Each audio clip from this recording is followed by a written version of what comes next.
All right. Today I'm going to be presenting my research on using human-centered AI to combat abusive behavior on the internet. And all the work I'll be talking about today was done during my PhD in computer science at Georgia Tech. My area of specialization is social computing, which is a subfield in computer science, which studies social behavior of individuals and how these are mediated by computational systems.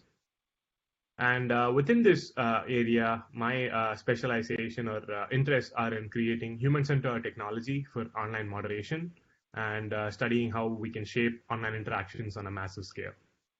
And to ground this a little better, I'm going to break down the different angles that I've looked at these two components.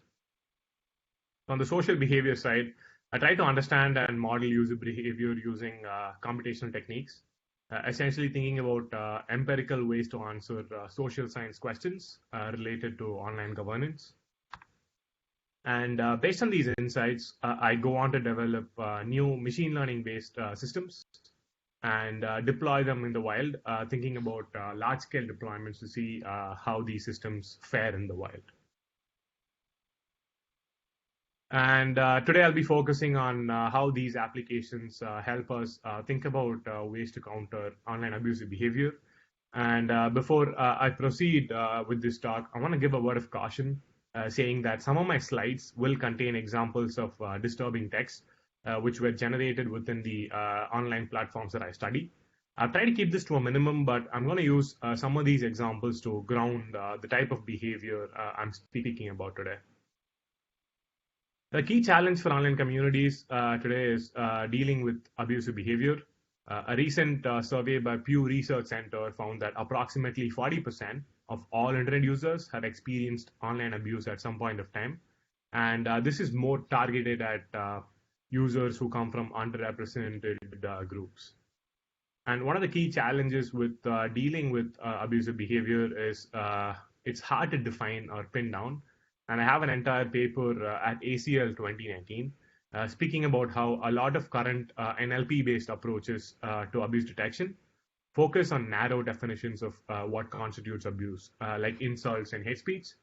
But for instance, there is this long tail of distributions like promoting self-harm, physical threats, and new behavior like doxing on the internet, which we don't have a good handle on how to detect or identify. In addition to these, there's also this small-scale, highly frequent behavior like microaggression and condescension, which also do not have a lot of state-of-the-art detection techniques to essentially identify and take actions on these type of behaviors. And it's important to broaden our notion of what abuse is, because the things that are being said online actually affect users in their offline settings. For instance, Amnesty International surveyed women from 8 different countries, and they found that a lot of these women suffered loss of self-esteem or self-confidence, experienced stress, anxiety, or panic attacks, and in some cases, they even feared for their own physical safety in their surroundings. Another version or instance of online abuse that has received a lot of attention in recent times is cyberbullying. Pew Research Center also conducted another survey showing that 59% of all US teenagers have been bullied or harassed online. And the effects of being cyberbullied actually pervades into their offline worlds. For instance, a lot of these teenagers feel isolated, depressed, and in some cases, there have even been reports of teenagers doing physical harm or even taking their lives in severe cases of cyberbullying. So the way that online platforms try to keep up and deal with this presence of abusive content on their platforms is through human moderation.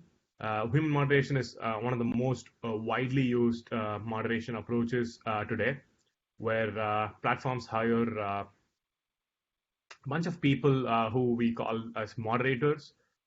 They come from different parts of the world. In some cases, they're outsourced in the sense that they come from places like Manila and India. So these third-party companies hire workers who basically do the job of moderation for 8 to 10 hours on a daily basis. And they basically go through all of the worst content on the internet and try to remove these contents so that we don't have to see it on a daily basis. And a lot of groundwork in this area is trying to put light on this black box of moderation.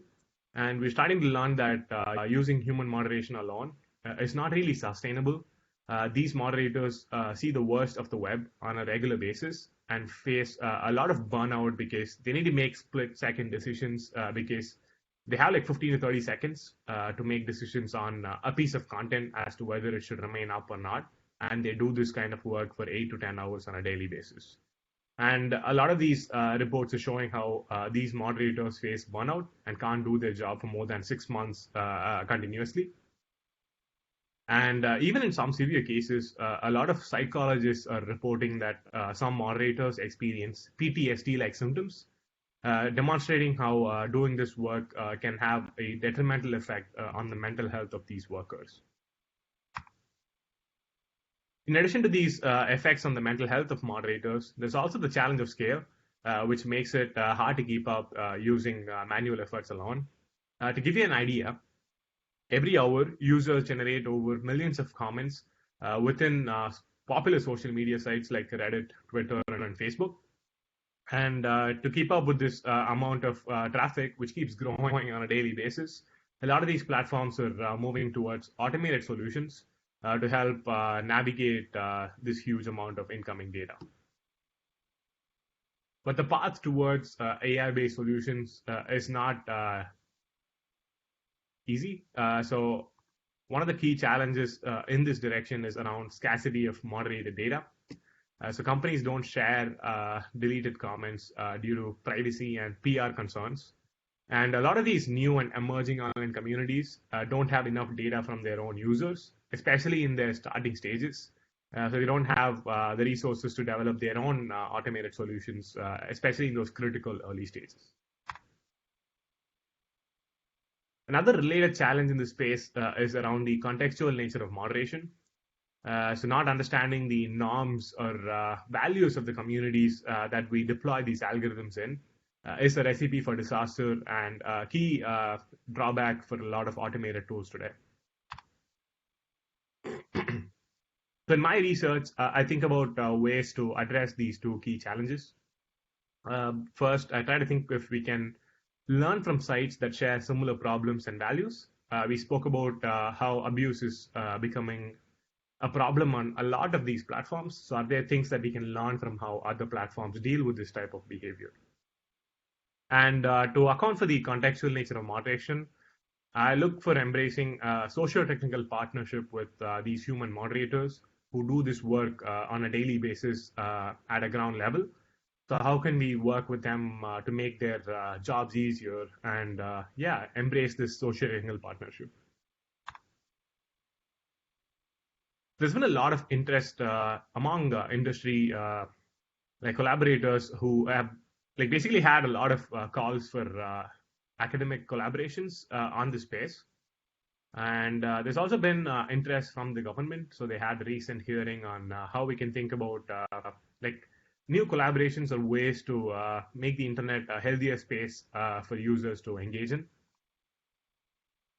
And in the last few years, a lot of academic communities from different parts of computer science, like social computing, data mining, machine learning, and NLP, have started doing a lot of work in this space around content moderation and abuse detection. So my research lives in this space. And specifically, I think about using social computing theories and insights along with artificial intelligence methods to come up with new ways to bridge these social and computing approaches to combat online abuse. And through my work, I explore human-centered approaches to improve the state of current socio-technical systems like the moderation pipelines.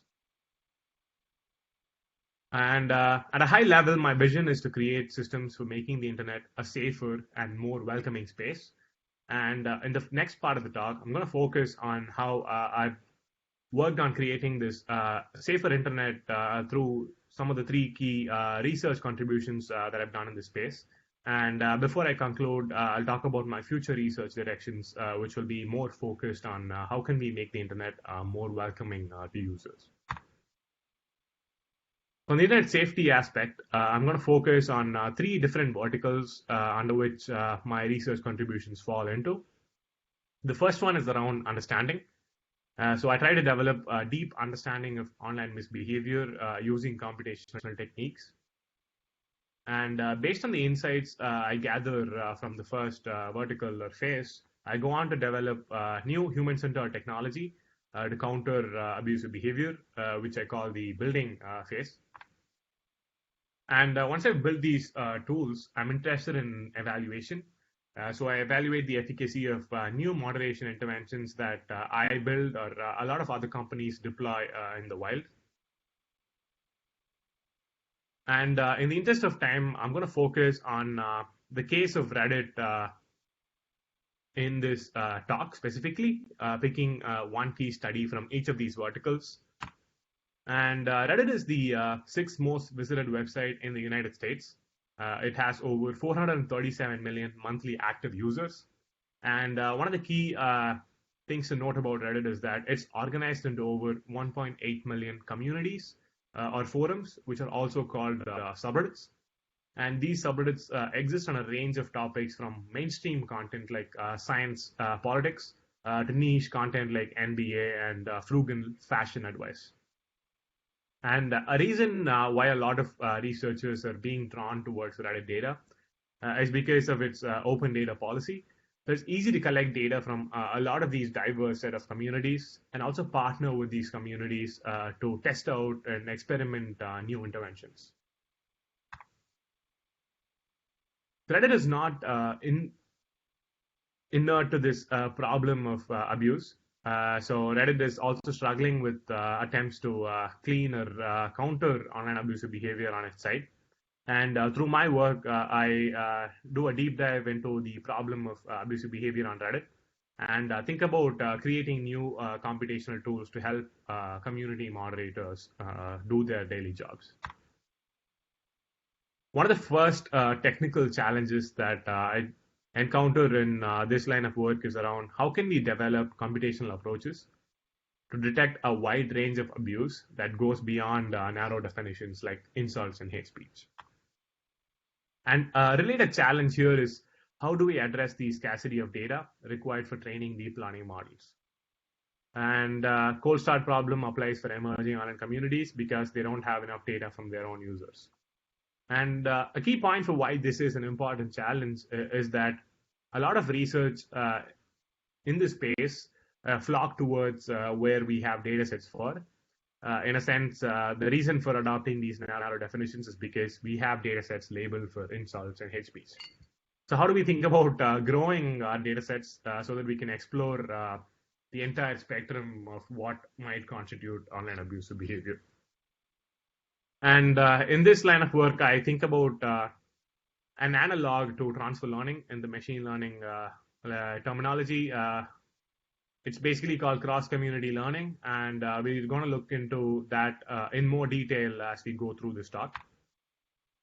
So with that background, let's dive into the first vertical where I want to present one key piece of work around understanding, where I conducted a large-scale study of community norms, looking at what actually gets removed by moderators of online communities and thinking about how these vary across communities. So this work was presented at ACM's CSCW in 2018, one of the most premier conferences for social computing work.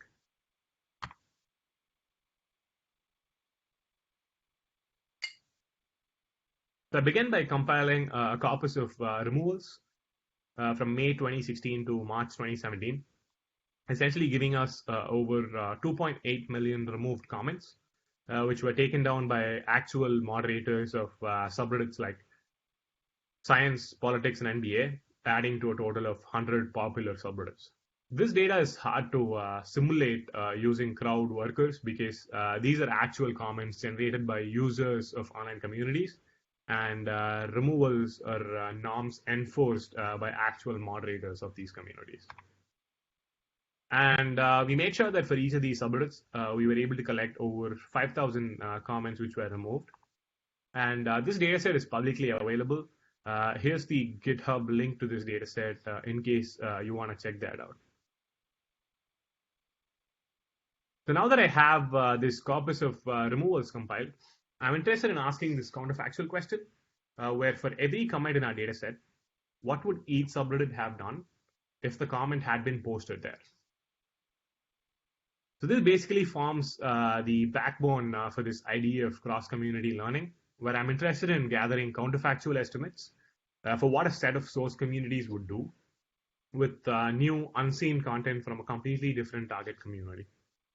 In the context of Reddit, you can imagine asking questions like, what would other communities like R Science and R News do if this comment was actually posted within those subreddits?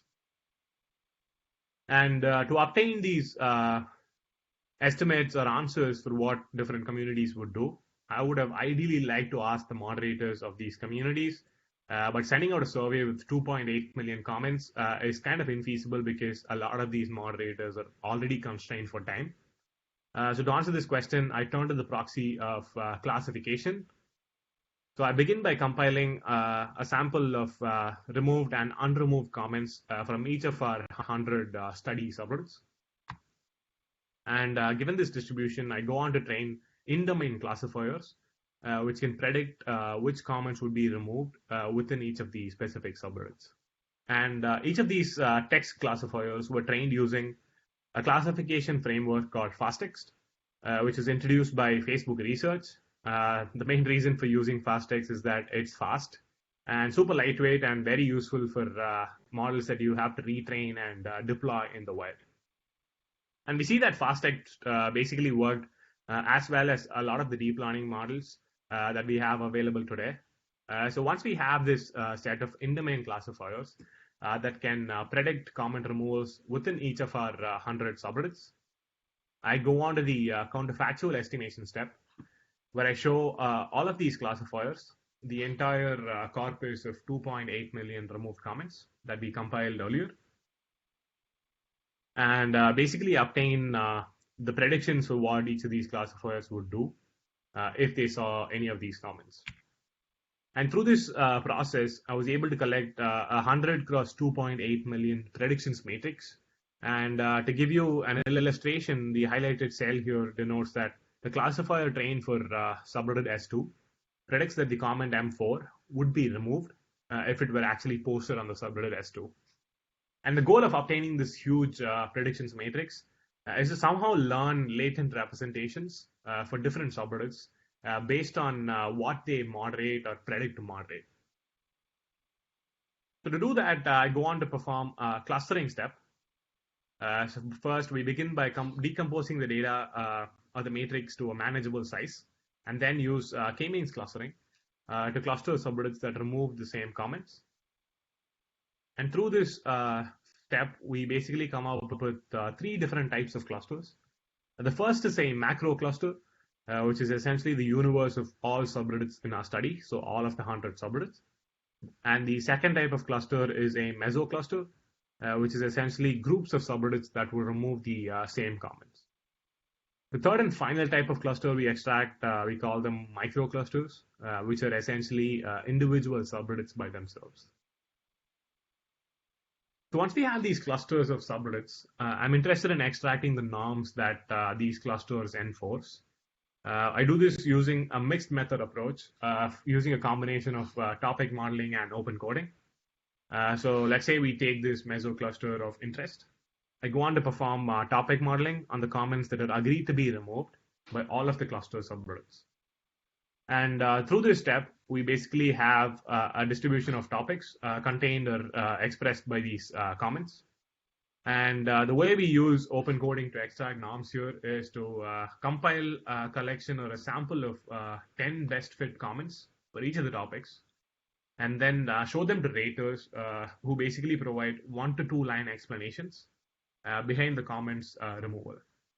And through this combination of topic modeling and human-based open coding, we obtain a taxonomy of norms that are basically enforced within the 100 studies subreddits. So what did we find?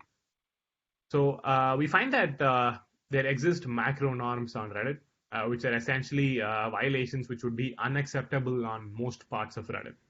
We extracted 8 types of specific macro norms. And some of these examples were comments that used misogynistic slurs, racist speech, or homophobia. So using any of these types of violations or speech in your comments would most likely result in a removal within most parts of Reddit. In addition to macro norms, we also extracted 21 different mesonorms. Mesonorms are basically enforced only by certain groups of subreddits and not universal to most parts of Reddit. For instance, mocking religion and nationality, talking about guns, and posting meme responses would be removed within certain types of subreddits. The third and final class of norms we extract are micronorms. We extracted 15 types of micronorms. And we see that these are highly specific to individual subreddits or communities. For instance, within a scientific community we study, we find that posting movies and TV show references and high school science theories were considered to be norm violations. This is one of the first studies that looked at actual removals or norms enforced by community moderators, giving us an idea of the different types of values that these communities hold, how widely spread they exist, and how some of them can be shared like these macro norms. So our findings from this work were used in Reddit's transparency report to provide more context around moderator removals and illustrate the different types of problems that these moderators are dealing with. One of the key takeaways that I want us to leave with from this specific study is around how moderation is highly contextual. Norms are central to how online communities are governed, yet these norms are also emergent, arise from interaction, and can vary significantly across communities. So given this finding, how can we think about the next technical challenge, which is around how can AI-based moderation systems account for these nuances like context and community norms? And the way I explore a solution to this is through human-AI collaboration, thinking about combining the social and computing aspects of moderation. And relatedly, I'm also looking at how we can go beyond just detecting abuse towards actual enforcement. So the job of a moderator doesn't really stop when they detect a piece of violating content. What do you do after that is something that we need to be thinking about too. And I explore this in my work, thinking about a real-time machine learning system that can help enforce moderation decisions. This brings us to the second vertical that I wanted to speak about today, which is around creating a new human-centered tool to counter abuse. And I call this system CrossMod, which is an AI-powered moderation system for assisting Reddit moderators. And in this work, we're going to look at how we augment AI predictions with human oversight provided by moderators. So CrossMod is currently deployed as a real-time reporting tool on our partner community called Futurology, which has over 10 million subscribers. And CrossMod is also open source. So you can go to http crossmod.ml to get access to our code API and even help contribute if you're interested in that. So this paper was also submitted at CACW 2019.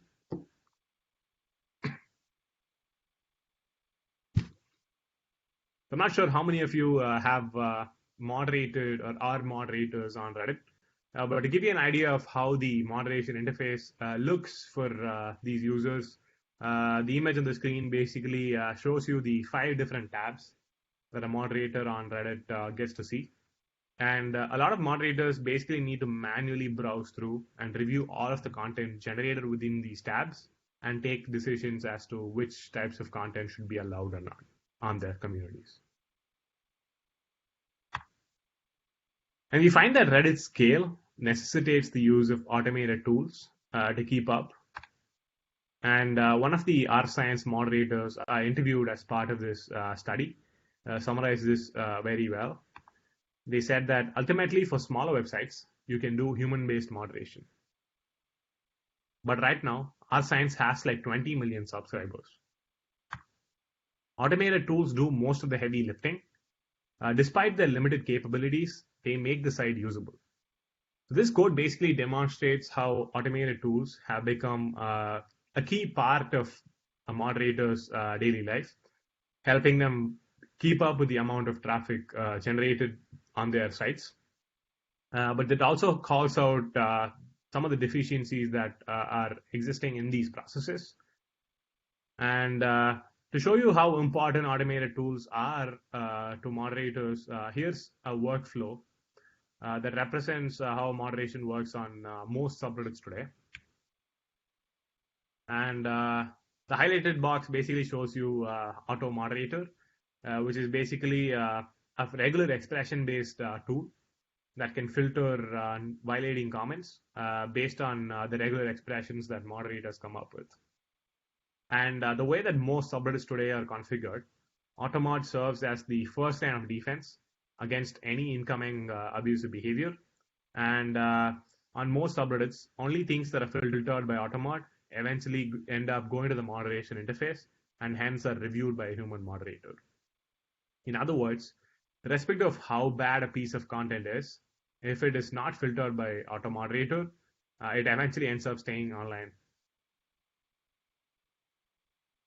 And to give you an example of the types of comments that get missed by existing tools, here are some comments that were not flagged or missed by current tools within the subreddits that we studied in this work.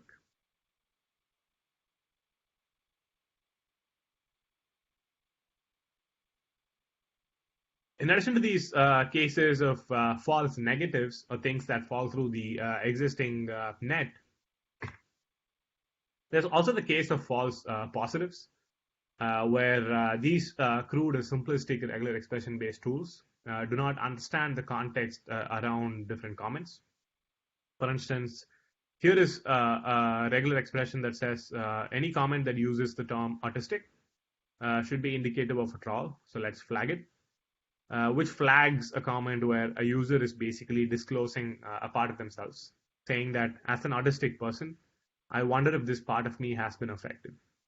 This is not a type of comment that we want to be flagging. And a simple regular expression-based tool is not able to understand the context around the use of this word autistic, and hence flags this comment for violating a norm. So when we move towards a word embedding based tool, a more sophisticated machine learning based tool, it takes these semantic details into account, helping us do a better job of preventing such false positives.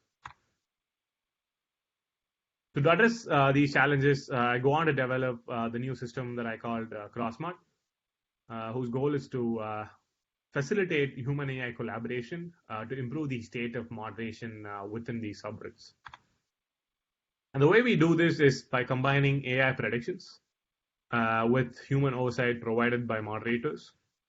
And to give you an overview of how CrossMod goes about its business, the first task that CrossMod does is essentially constantly listening to all comments that are posted within a target community. And for each of the comments that are ingested by the system, CrossMod queries its backend machine learning ensemble to obtain predictions for what a set of pre-trained classifiers will do given this piece of content.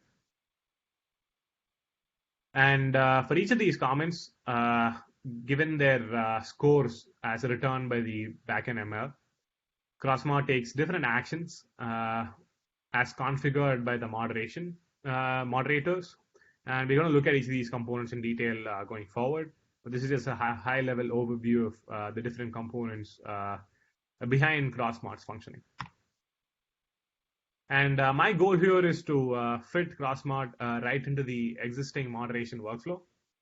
For instance, you can see in this image that CrossMod can serve as the second line of defense, helping current tools to extend their recall essentially capturing things that might get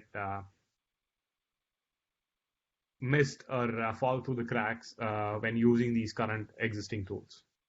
And moderators really like this because this does not disrupt their existing workflow. They can still do what they do. Crossmod will just increase the recall and help moderators focus on a lot of content that actually needs attention. So this is the system pipeline demonstrating the two key components behind how Crossmod makes its decisions. The first one is the machine learning backend, and the second one is the config file, which allows moderators to put these together. In the ML backend, we basically use the bunch of 108 pre-trained classifiers, which we saw in the first study that I presented today. 100 of these are subreddit classifiers trained to predict comment removals within 100 popular subreddits like science, politics, and NBA.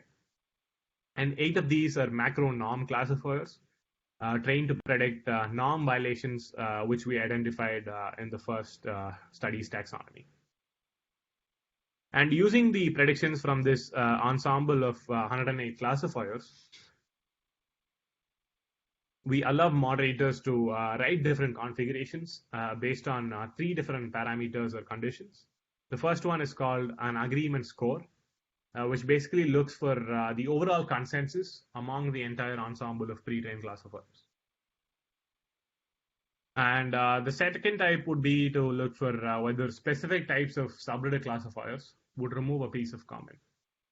And the third and final type is around whether a piece of content violates a specific type of macro norm. And we see that by putting all of these together, Crossmod is able to increase the recall by capturing a lot of these missed comments, which we saw earlier.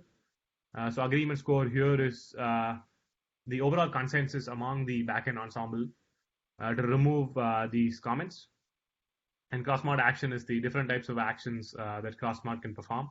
In this particular case, Crossmod is reporting this comment. We look at what these actually mean in the next few slides. And to demonstrate the different types of actions that Crossmod can take, I'm going to use an actual comment which is generated within our test subreddit. So here's a nasty comment that's posted by a user. And the first type of action that Crossmod can take is removal. So Crossmod can proactively remove non-violating comments within seconds after they are actually posted within the community. In addition, Crossmod can also provide explanations behind the comments removal. This is a line that I'm currently exploring, basically because a lot of current or recent work in this space is speaking about how providing explanations allows us to foster better behavior in the future by reducing recidivism and also providing an educational opportunity to learn community norms through these mistakes. In addition to directly removing comments, one of the most popular features that moderators like is the ability to report content. The Crossmod can triage and prioritize comments for human review in the moderation queue instead of just removing pieces of comment from public view. So a moderator can go through the mod queue and look at why Crossmod reported a piece of comment and take different decisions as to whether they should approve the comment or remove the comment depending on their insights. The third and final type of action that Crossmod can perform is mod mail, which think of it like a direct message that is alerting the moderators about the presence of new questionable comments. A lot of moderators requested this feature because sometimes there might be racist comments in their communities and they do not want to be tolerant of that type of behavior. So they would like to be personally notified of such instances so that they can go in and take severe actions. As I said before, Crossmod is open source. There's a live demo of how this tool actually looks and feels on crossmod.ml. Feel free to check that out for more information. What I want to focus on in the last part of this study specifically is around the control deployment we did to evaluate how cross-mod works in the wild. So to do this, I partnered with two communities, R Science and R Futurology, each of which have over 10 million subscribers, and conducted the study during a 3-month period in the end of 2018. And CrossMod was configured to triage and prioritize comments for review in a staging area.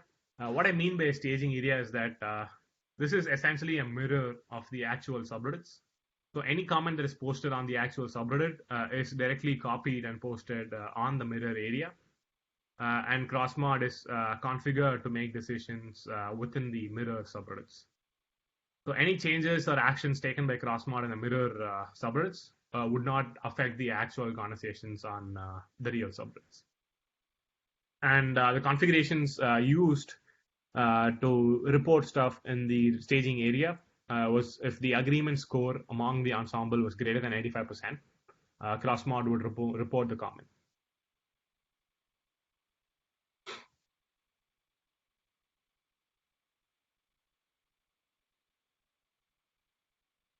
So in the interest of time, for moderators, given that they're already pretty constrained with their daily workload, we only asked moderators to review a random sample of 680 comments, which were reported by CrossMod within the staging area. So 4 actual moderators took a look at the 680 reported comments. And they said that 648 out of these 680 comments, which were flagged or reported by CrossMod in the staging area, would be removed if they got to review these comments. Now, I wanted to see how these comments actually fared in the real subreddits. So I used the Reddit API to query for the current status of the 648 comments, which moderators said they would remove if they reviewed. And I find that surprisingly, only 7 out of these 648 comments were actually removed within the actual subreddits. In other words, 98.3% of the comments which should have been removed were missed by existing tools and hence not even reviewed by a moderator. So this gives us an idea or a way to quantify the current gap in these automated approaches and provides us with an existence proof for how CrossMod can extend moderator capabilities when deployed as a real-time tool within these communities. Which is basically where we are at right now. So I've deployed CrossMod on our partner subreddit, Futurology. As I mentioned earlier, Futurology made a public post announcing to these users that they're going to perform some experiments by using an AI moderation system. Looking forward to collecting more data from this deployment and seeing how these real-time machine learning systems fare in the wild. Which basically segues into the final technical challenge that I wanted to speak about, which is around do we know if systems are actually effective? So this basically needs empirical evaluation of real-time systems or interventions done in a long-term manner, which also calls for randomized experiments to conduct causal inference analysis. So we move on to the third vertical around evaluating, where I'm going to talk about how we might know when moderation works and what working actually means and how we can come up with ways to answer this question. And specifically, I'm going to focus on a new intervention that was introduced by Reddit to examine the causal effects using observational data. So this work was published at CACW 2017. So let's shift gears and think about this problem of hate speech on Reddit, where I'm going to look at a large-scale intervention which goes above comment level interventions. So CrossMod focuses on removing or taking down comments and helping moderators make their decisions. What if these moderators themselves are part of the problem? So what do we do when we deal with forums which are dedicated to hate speech themselves, and these moderators are facilitating these discussions? So what happens when forums for hate speech are shut down? So do the participants export hate speech elsewhere, or does the elimination of echo chamber reduce the hate speech overall? So in 2015, Reddit closed several forums for violation of its new anti-harassment policy. And this enabled a natural experiment to study the effectiveness of a large scale intervention like this. And in particular, I focused on studying two banned subreddits. The first one is called Fat People Hate, or FPH. FPH was a fat shaming subreddit, which was dedicated to posting pictures of overweight people for ridicule. So somebody would screenshot an overweight person's photo from Facebook and post it on here, and others would hurl abuses at this person. This subreddit was banned in June 2015, and at the time it was one of the most prominent bannings, having over 150,000 subscribers. The second community we looked at was called Coontown, referred to this as CT. CT was a racist subreddit which is dedicated for posting violent hate speech against African American folks. And at the time of banning in August 2015, CT had over 20,000 subscribers. So the main question that I'm interested in answering through this work is around did the ban work for Reddit? First, we need to focus on what the banning actually entails. So banning a bunch of like forums essentially closes down the space within which these users participate, but these users are capable or allowed to participate in other parts of the site. So to contextualize or ground what we mean by working, I come up with two sets of research questions. The first one is around the effect of the ban on contributors, looking for user level effects. So how were their activity levels and the amount of hate speech they use on the platform affected as a result of the ban? And next, I look at the effect of the ban on other subreddits, looking for community level effects, given that these users are still allowed to participate on Reddit. Where did they go following the ban? And how did the hate speech usage within these new invaded subreddits change as a result? To answer this question, I begin by compiling a corpus of comments and posts made within Reddit in 2015, essentially from Fat People Hate and Coontown. And given this subreddit data, we go on to the first step in our research pipeline, which is around measuring or quantifying what hate speech looks like. In order to do this, we adopt a usage-based approach to define what counts as hate speech, using this technique called SAGE analysis, essentially using actual posts and comments made within Fat People Hate and Coontown to give us an idea of the keywords or types of words they used for engaging in hateful behavior within these spaces. And in addition to automatic keyword identification, we also performed a manual filtering step, essentially to remove words that are not intrinsically linked to what constitutes hate speech. And the way we used or approached this rating process is by using the guideline provided by the EU Court of Human Rights as to what they defined as hate speech. And through this process, we came up with a lexicon of hate words. And if you're interested in learning more about the actual words we used, here is a tiny URL link to the Dropbox folder containing the words we used.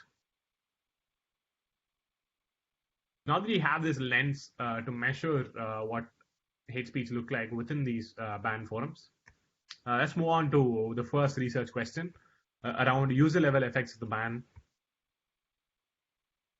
So one of the causal inference ideologies here is to construct a similar group of control users who are very similar to the treatment users on a lot of attributes, except for that they do not participate within the treated forum. And by treatment, I mean that the subreddit that the user participated in eventually ended up getting banned. And the treated users would be all of the participants within Fat People Hate and Coontown. So the control users are users who I generate by using this technique called Mahalanobis distance matching, essentially to control for a lot of measured confounders that we know are important. For instance, how active an account is on Reddit, how old the account is, or how long it's been active, and the types of subreddits that these accounts participate in. So once we have our matched set of control users who resemble a treatment group, we go on to perform a technique called difference in differences analysis, which essentially provides us with the differential overtime effect of the treatment or the ban on our control group versus the treatment group. So this basically allows us to address for the possibility of time invariant unmeasured confounding. Through matching, we accounted for things that we know can be measured and are confounders.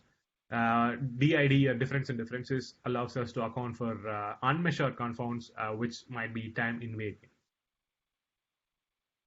So given that causal inference setup, first we looked at account activity, and we see that twice as many treatment users became inactive within FPH and CT as compared to our control group.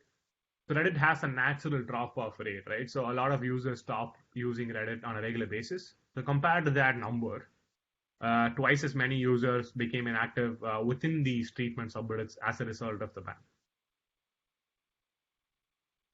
For the users who remained or stayed on Reddit, basically those who did not become inactive, we looked at their posting activity with respect to the ban. So the lines in blue denote the treatment users. The gray lines denote our control users. The x-axis denotes the number of days from banning. So 0 would be the date of the ban. And the y-axis here denotes the mean total number of posts they made.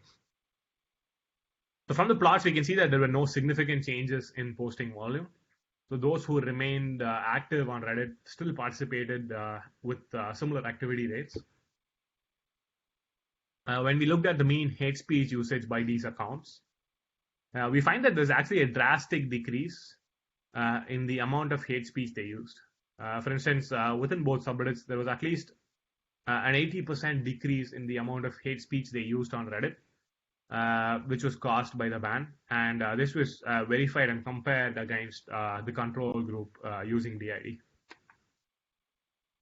So twice as many users as expected left Reddit, and those who stayed dramatically reduced their hate speech usage.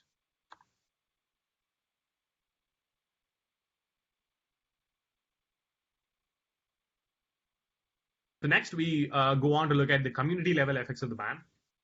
First, by identifying the different subreddits that were invaded by these treatment users following the ban. And within these subreddits, we go on to perform another causal inference strategy here called interrupted time series analysis, which essentially allows us to control for the possibility of an upward trend in hate speech, which is already ongoing due to some general trend and not specifically caused by the ban. So using ITS, we looked at whether the ban reallocated hate speech elsewhere, and within the invaded subreddits, we looked at both the pre-existing users who already used to participate within the space, and also the new invading treatment group users from FPH and CT. And we find that there were actually no significant changes in hate speech, which were caused by the ban. So no discernible uptake in community level hate speech was observed among these invaded subreddits. In other words, Reddit did not spread the infection to other parts of the site.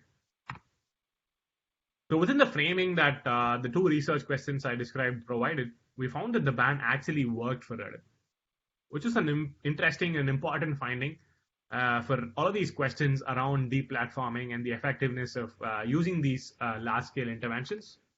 And this finding was covered by a lot of media outlets, including the New York Times. And I feel like Reddit definitely heard or found our study to be useful because they kept using banning as a moderation strategy against a lot of other hateful groups like neo-Nazis and incels. And more recently, the co-founder and CEO of Reddit, Steve Huffman, used the findings from this work as evidence before a congressional hearing in October 2019. So that basically brings us to the end of the three different verticals or studies that I wanted to speak about. First, I presented a taxonomy of what gets moderated across online communities. Next, I presented an AI-based moderation system to assist moderators. And finally, I presented a work which examined the causal effects of a new community-level intervention called banning on Reddit.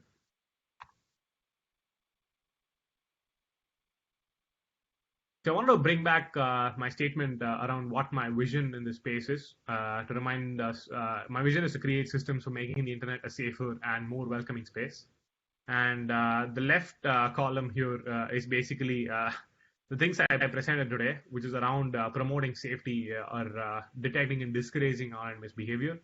I want to conclude by speaking about my future vision or directions in this space, which is around fostering more welcoming spaces. So I argue that we need to realign our goals as a community towards building new systems that can promote positive behavior within these online platforms. This is going to open up a lot of possibilities or space for thinking about how we can use machine learning for forecasting healthy outcomes in interactions, which will also have effects on thinking about ways to quantify or come up with health metrics, which we can use for content tracking and recommendation. So a lot of these discussion platforms think about ways to sort or present information to the audience.